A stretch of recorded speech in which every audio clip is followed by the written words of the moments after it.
damo ko bra mga idol pero lagi na po mo naman ang bugahan ko madumduman ko nga namublat ko ang balka maestro kay King.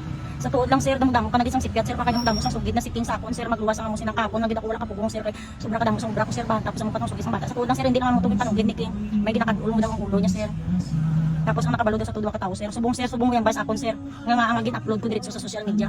Subong mo ako ipatawag ako hindi ko magpatawag sa imo sir. Kaya hindi ko gusto makita ang kabastos, hindi ko gusto makita mo ang kabastos ko harap-harapan. Wala mo naisip sir, bata ko na sir. Tapos sir kapaning kamot man ako sir para sa mga bata. Wala ko naging sangat sa isang kasino hindi lang ginhawa. Tani mo nag-isipon mo ba? Tani mo nag-isipon mo. Hindi gani ka balo magbasa ipamukha mo pa sa iya.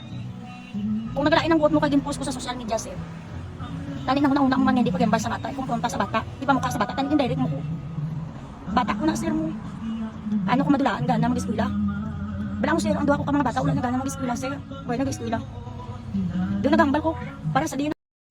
So nabatian taman gid bala ko anong ginhambalin nani dito no. Para kay nanay kay teacher paano gid bala ang gustong pag-handle sang sama sang loob, sang kalain sang buot kumaga. So hi mga ka-vlog.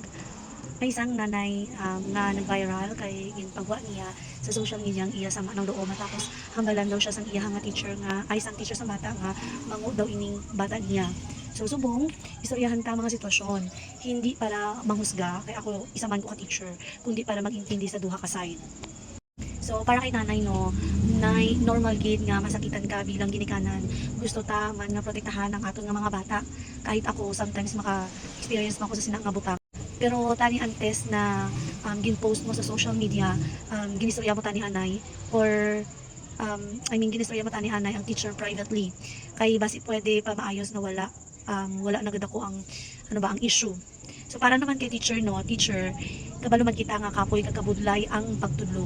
Pero ang importante gid nga ang aton mga words, especially sa mga bata, may respeto kang may care, di ba? Dapat teacher mo na, di ba?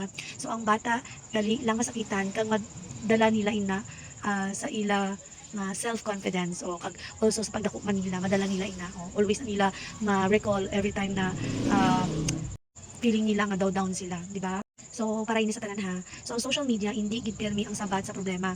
Kisa nami man gihapon nga istoryahan kag pag dapat magintindihan anay o bago ta ipabalo sa tanan, di ba? Kay ang goal sa tanan isa lang, ang kaayuhan sa aton mga kabataan. O tandaan naton nga mga nanay, dapat isa kita sa naga mold sa aton nga mga bata kay ang mga teacher second parents lang na sila. Kita gid ang dapat nga mag-mold sa ila kag dapat ang mga teacher nag-follow up lang na sila sa aton nga mga bata. Kag remember ha, kung ara kita sa public school, ang teacher, ang ratio sang teacher kang mga bata, grabe gid kaayo. Kisa ang mga teacher, isa lang ang teacher sa sulod sang school ay sang room. Pero ang bata kaabot 50, 40. Imagine na ha, di ba? Imagine mo gid na sang madamo. Kisa kaya amo na minsan ang mga member sa mga teacher ay nang nagadaba-daba na gid ilahang mga ginabatsyag kay syempre sa kadamos ang bata bala mabudlayan gid sila kaya sometimes intindihon man nato ang aton nga mga teacher dapat nato na sila i-love dati pa gani sa ako nga time kaya alam ako sa choir choir member ako ang remember ko ang ako nga choir teacher syempre sa kadamo sa amon kailangan amo na siya ang ways ng teacher na para makontrol kami ng mga estudyante ng mga choir members karon syempre para kontrolon niya kami ipakita niya nga fierce na siya ang ginhimo niya sa amon sa tungatan kay syempre kung choir ka dapat i-perfect mo ang imuhang mga pitch di ba mga ganon ang imuhang pronunciation para ano mo mismo ang message sa kanta pero kay syempre dahil kay malus temper ang aton nga mga teacher sa tunga time ginhaboy gid kami sang mag and hindi ko na gin pa balo kay mama hindi pa ako naigo sang mag pero ang time sa tunga time grabe kay syempre nahaydad na gud si sir sa amon syempre amo lang gid na siya.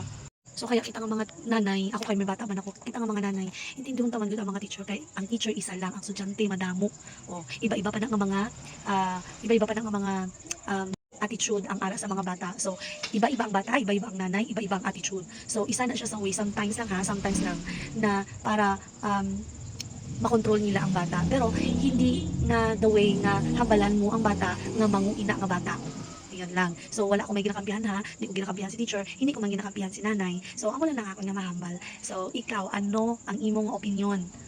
Mas maayo bala nga mag-post dayon o kung pag-istoryahan anay sang between the teacher and the parents. Sige daw be, comment down below. Kag follow niyo ako para mas namo pa nga real life advice nga mapulutan gid sang mga leksyon. Thank you so much for watching. Bye.